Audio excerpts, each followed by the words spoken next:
Hey, eighth grade. Good morning, good afternoon, good evening, whatever time it is that you are looking at this video and starting your work. What we're going to do right now is we're going to read Night, and we're going to read page 69 to 79. I want to encourage you guys to keep working on those comprehension questions. If you could, if you're completing yours on paper, will you just send me a Jupiter message so that I know that you're working on it? Right now I'm not getting the most work from eighth grade, and I'm just wanting to see if it's that you are doing it on paper, if you're confused, or if I might need to call and just touch base with your family because you are not quite doing it right now. So please try to give me a Jupiter message, or you can email me. You guys are really good with email as well, so that I know what is going on with you. We are going to start in the middle of the page on 69 where it says Yom Kippur. On the last section that we read, Eli and the men that are in Buna with him experienced a few things. First, they experienced a raid where American planes were flying overhead, and the American planes were bombing the factory at Buna, where luckily Eli's dad was not in the place that they bombed, and he was able to be safe. We experienced a few hangings of people who had done things that were wrong in the eyes of the SS. It was the first time that we're seeing this in Eli's world and in his writing. And so that makes us think that the SS are needing to use more fear to control people. So we have the Americans bombing them, the SS trying to be more intense and more scary. For me, those two things make it seem like maybe the SS are a little bit nervous. Maybe they think that they have to assert their dominance and authority because they think the war might be over soon. A lot of questions coming up. And a lot of times when people are experiencing fear, they might try to use control to help them to mitigate those feelings. In addition, we just had Eli experience his first big Jewish holiday since being taken from his home and brought into this new life. And it was Rosh Hashanah. And he shared with us what it was like. And we really saw in a big way when everybody else was praying and everyone else was saying, you know, glory be to God and all of these things. Eli, for the first time, was like, no, like, where is God? If this is happening to us, there must not be a God. And really, really is throwing out there his disbelief in something that used to be his entire hobby and passion. So he's really changing who he is as a person. Let's start reading. And again, please remember, send me a Jupiter message or an email or something just to let me know that you are doing work. It's really, really important, and I think you guys are awesome. I've been seeing you guys killing it on IXL.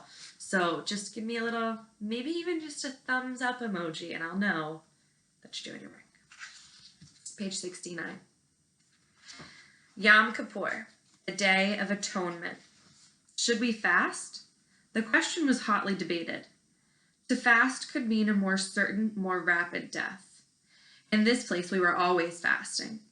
It was Yom Kippur year-round, but there were those who said we should fast precisely because it was so dangerous to do so. We needed to show God that even here, locked in hell, we were capable of singing his praises. I did not fast, first of all, to please my father who had forbidden me to do so, and then there was no longer a reason for me to fast. I no longer accepted God's silence. As I swallowed my ration of soup, I turned that act into a symbol of rebellion, a protest against him. And I nibbled on my crust of bread. Deep inside me, I felt a great void opening. On Yom Kippur, many members of the Jewish faith choose to fast or to not eat for a certain time. It reminds us a lot of what our Muslim brothers and sisters might be doing during their Ramadan season, and maybe what some people do who have the Christian faith during Lent. They fast to give themselves an opportunity to get closer to God, right? So Eli says he's not fasting for two reasons. One, his dad told him he wasn't allowed to. Two, why would he be fasting for God when he doesn't believe that God is even there for him, right? But then that last sentence, deep inside me, I felt a great void opening. A void is an empty space. So this moment of Yom Kippur, where Eli is like openly defying God and defying his religion, he feels is really opening something up inside of him that is an emptiness that religion used to fill. The SS offered us a beautiful present for the new year. We had just returned from work. As soon as we passed the camp's entrance, we sensed something out of the ordinary in the air. The roll call was shorter than usual. The evening soup was distributed at great speed, swallowed quickly. We were anxious. I was no longer in the same block as my father. They had transferred me to another commando, the construction one, where 12 hours a day I hauled heavy slabs of stone. The head of my new block was a German Jew, small with piercing eyes. That evening he announced to us that henceforth no one was allowed to leave the block after the evening soup. A terrible word began to circulate soon thereafter. Selection. We knew what it meant. An SS would examine us. Whenever he found someone extremely frail, a Mussulman was what we called those inmates, he would write down his number, good for the crematorium. After the soup, we gathered in the bunks. The veterans told us, "You are lucky to have been brought here so late. Today, this is paradise compared to what the camp was like 2 years ago. Back then, Buna was a veritable hell." Veritable is one of our vocab words. No water, no blankets, less soup and bread. At night we slept almost naked and the temperature was 30 below. We were collecting corpses by the hundreds every day. The work was very hard. Today this is a little paradise.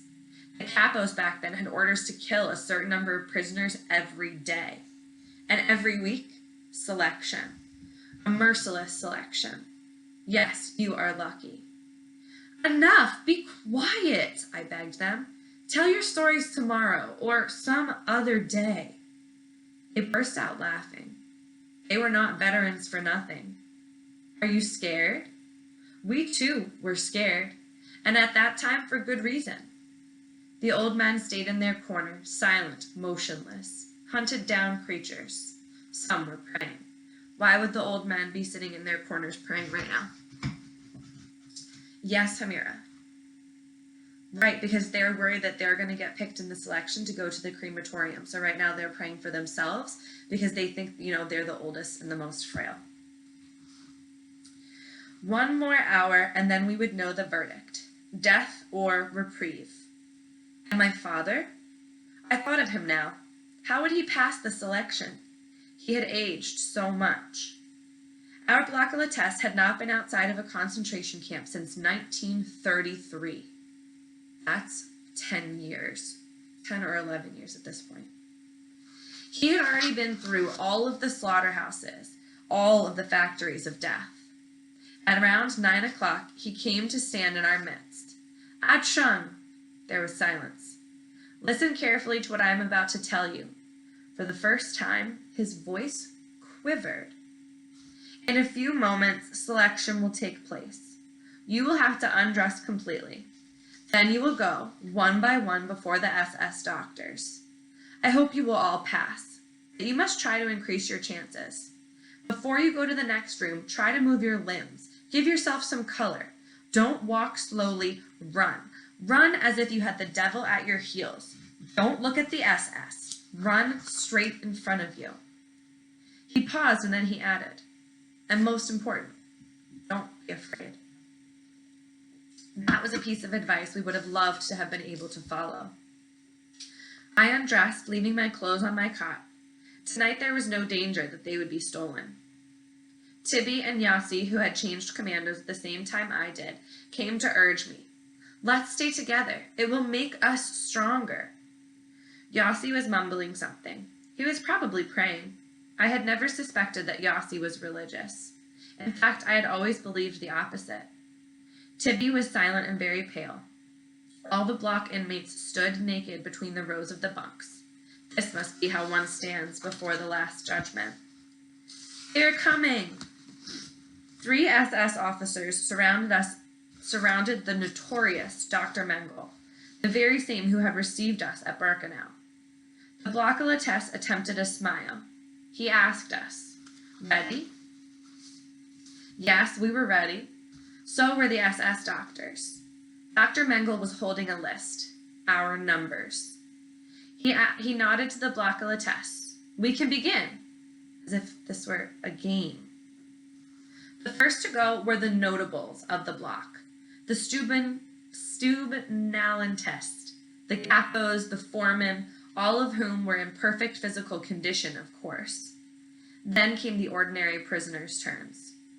Dr. Mengele looked them over from head to toe. From time to time, he noted a number, but I had one thought, not to have my number taken down and not to show them my left arm. In front of me, there were only Tibby and Yossi. They passed. I had time to notice that Mengele had not written down their numbers. Someone pushed me. It was my turn.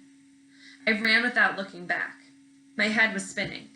"You are too skinny. You are too weak. You are too skinny. You are good for the ovens."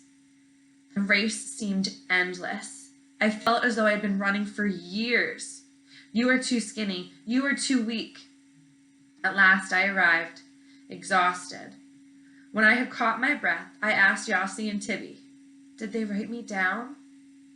"No," said Yossi, smiling. He added, "Anyway, they couldn't have. You were running too fast." I began to laugh. I was happy. I felt like kissing him. At that moment, the others did not matter. They had not written me down. Those whose numbers had been noted were standing apart, abandoned by the whole world. Some of them were silently weeping. The SS officers left. The Blockulates appeared, his face reflecting our collective weariness. "It all went well. Don't worry. Nothing will happen to anyone. Not to anyone." He was still trying to smile. A poor emaciated Jew questioned him anxiously, his voice trembling. Emaciated means that you're starved so much that you're just skin and bones. "But, sir, they did write me down." At that, the Blockulates vented his anger. What? Someone refused to take his word? "What is it now? Perhaps you think I'm lying? I'm telling you, once and for all, nothing will happen to you. Nothing. You just like to wallow in your despair. You fools." The bell rang, signaling that the selection had ended in the entire camp. With all my strength, I began to race towards Block 36. Midway, I met my father. He came towards me. "So, did you pass?" "Yes, and you?" "Also." We were able to breathe again. My father had a present for me, a half ration of bread, bartered for something that he had found at the depot, a piece of rubber that could be used to repair a shoe. The bell. It was already time to part, to go to bed. The bell regulated everything. It gave me orders, and I executed them blindly. I hated that bell. Whenever I happened to dream of a better world, I imagined a universe without a bell. A few days passed. We were no longer thinking about the selection. We went to work as usual and loaded the heavy stones onto the freight cars. The rations had grown smaller. That was the only change. We had risen at dawn, as we did every day. We had received our black coffee, our ration of bread. We were about to head to the work yard as always. The Blockulates came running. "Let's have a moment of quiet. I have here a list of numbers. I shall read them to you. All those called will not go to work this morning. They will stay in the camp." Softly, he read some 10 numbers. We understood. These were the numbers from the selection. Dr. Mengele had not forgotten. The Blockulates turned to go to his room. The 10 prisoners surrounded him, clinging to his clothes. "Save us! You promised! We want to go to the depot. We are strong enough to work. We are good workers. We want..." He tried to calm them, to reassure them about their fate, to explain to them that staying in the camp did not mean much and it had no tragic significance. After all, I stay here every day. The argument was more than flimsy. He realized it, and without another word, he locked himself inside of his room. The bell had just rung. Form ranks! Now it no longer mattered that the work was hard. All that mattered was to be far from the block, far from the crucible of death, from the center of hell. I saw my father running in my direction. Suddenly, I was afraid. What is happening? He was out of breath and hardly able to open his mouth. Me too, me too. They told me, too, to stay in the camp. They had recorded his number without him noticing.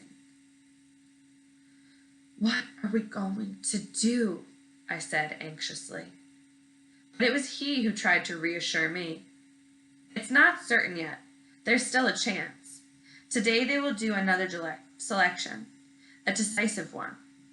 I said nothing. He felt that time was running out. He was speaking rapidly. He wanted to tell me so many things. His speech became confused. His voice was choked. He knew that I had to leave in a few moments. He was going to remain alone, so alone. Here, take this knife, he said. I won't need it anymore. You may find it useful. Also, take this spoon. Don't sell it. Quickly. Go ahead and take what I am giving to you. My inheritance. Guys, remember inheritance from when we were talking about vocabulary? Your inheritance is what one of your family members leaves you sort of like in their will if they die. So Ellie's dad thinks that he's dying today, and his gift that he's handing down to his son is a spoon and a knife. Don't talk like that, Father. I was on the verge of breaking into sobs. I don't want you to say such things. Keep the spoon and the knife. You will need them as much as I. We will see each other tonight, after work. He looked at me with his tired eyes, veiled with despair. He insisted. I am asking you. Take it. Do as I ask you, my son. Time is running out. Do as your father asks you. Our capo shouted the order to march. The commando headed towards the camp gate. Left, right. I was biting my lips. My father had remained near the block, leaning against the wall. Then he began to run, trying to catch up with us. Perhaps he had forgotten to tell me something. But we were marching too fast. Left, right. We were at the gate. We were being counted. Around us, the din of military music. And then we were outside. All day I plodded around like a sleepwalker. Tibby and Yossi would call out to me from time to time, trying to reassure me, as did the capo who had given me easier tasks that day. I felt sick at heart. How kindly they treated me. Like an orphan, I thought. Even now, my father is helping me. I myself didn't know whether I wanted the day to go by quickly or not. I was afraid of finding myself alone that evening. How good it would be to die right there. At last, we began the return journey. How I longed for an order to run. The military march, the gate, the camp, I ran towards Block 36. Were there still miracles on this earth? He was alive. He had passed the second selection. He had proved his usefulness. I gave him back his knife and spoon. Akiba Drummer has left us, a victim of the selection. Lately, he had been wandering among us, his eyes glazed, telling everyone how weak he was. I can't go on. It's over. We tried to raise his spirits, but he wouldn't listen to anything we said. He just kept repeating that it was all over for him, that he could no longer fight. He had no more strength, no more faith.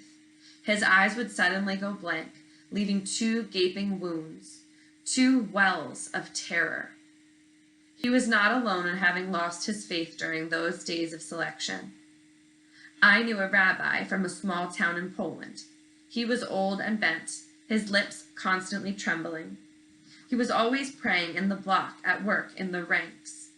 He recited entire pages from the Talmud, arguing with himself, asking and answering himself endless questions. One day he said to me, "It's over. God is no longer with us." And as though he regretted having uttered such words so coldly and so dryly, he added in his broken voice, I know. No one has the right to say things like that. I know that very well. Man is too insignificant, too limited, to try to even comprehend God's mysterious ways. But what can someone like myself do? I'm neither a sage nor a man. I'm not a saint. I'm just a simple creature of flesh and bone. I suffer hell in my soul and my flesh. I also have eyes, and I see what's being done here. Where is God's mercy? Where is God? How can I believe? How can anyone believe in this God of mercy? Poor Akiba drummer. If only he could have kept his faith in God. If only he could have considered this suffering a divine test, he would not have been swept away by this selection. And as soon as he felt the first chinks in his faith, he lost all incentive to fight and opened the door to death. When the selection came, he was doomed from the start, offering his neck to the executioner, as it were. All he asked of us was, in 3 days I'll be gone. Say Kaddish for me. We promised. In 3 days, when we would see the smoke rising from the chimney, we would think of him. We would gather 10 men and hold a special service. All his friends would say Kaddish. Then he left in the direction of the hospital. His step was almost steady, and he never looked back. An ambulance was waiting to take him to Birkenau. There followed terrible days. We received more blows than food. The work was crushing. And 3 days after he left, we forgot to say the Kaddish. Winter had arrived. The days became short, and the nights almost unbearable. From the first hours of dawn, the glacial wind lashed us like a whip. We were handed winter clothing, striped shirts that were a bit heavier. The veterans grabbed the opportunity for further sniggering. Now you'll really get a taste of camp. We went off to work as usual, our bodies frozen. The stones were so cold that touching them, we felt that our hands would remain stuck. But we got used to that too. Christmas and New Year's, we did not work. We were treated to a slightly less transparent soup. Around the middle of January, my right foot began to swell from the cold. I could not stand on it. I went to the infirmary. The doctor, a great Jewish doctor, a prisoner like ourselves, was categorical. We have to operate. If we wait, the toes and perhaps the leg will need to be amputated. That was all I needed. But I had no choice. The doctor had decided to operate and that there would be no discussion. In fact, I was rather glad that the decision had been his. They put me in a bed with white sheets. I had forgotten that people slept in sheets. Actually, being in the infirmary was not bad at all. We were entitled to good bread, a thicker soup. No more bell, no more roll call, no more work. From time to time, I was able to send a piece of bread to my father. Next to me lay a Hungarian Jew suffering from dysentery. He was skin and bones. His eyes were dead. I could just hear his voice, the only indication that he was alive. Where did he get the strength to speak? Don't rejoice too soon, son. Here, too, there is selection. In fact, more often than outside. Germany has no need for sick Jews. Germany has no need of me. When the next transport arrives, you'll have a new neighbor. Therefore, listen to me. Leave the infirmary before the next selection. These words, coming from the grave, as it were, from a faceless shape, filled me with terror. True, the infirmary was very small, and if new patients were to arrive, room would have to be made. But then perhaps my faceless neighbor, afraid of being among the first displaced, simply wanted to get rid of me, to free my bed, to give himself a chance to survive. Perhaps he only wanted to frighten me. But then again, what if he was telling the truth? I decided to wait and see. That's where we're going to pause for today. So the most common topic of this section that we just read was the selections. The selections are becoming a little bit more frequent, and it seems like that's how the camp was when it started. Ellie's got this constant fear that his dad's going to be selected, and now Ellie is in the hospital, and the man next to him says that there are selections every day in the hospital. I want you to contemplate, why would there be so many more selections when people are in the hospital? Go ahead, complete those comprehension questions for those pages that we read. Not too much work, probably like 3 or 4 questions you can answer.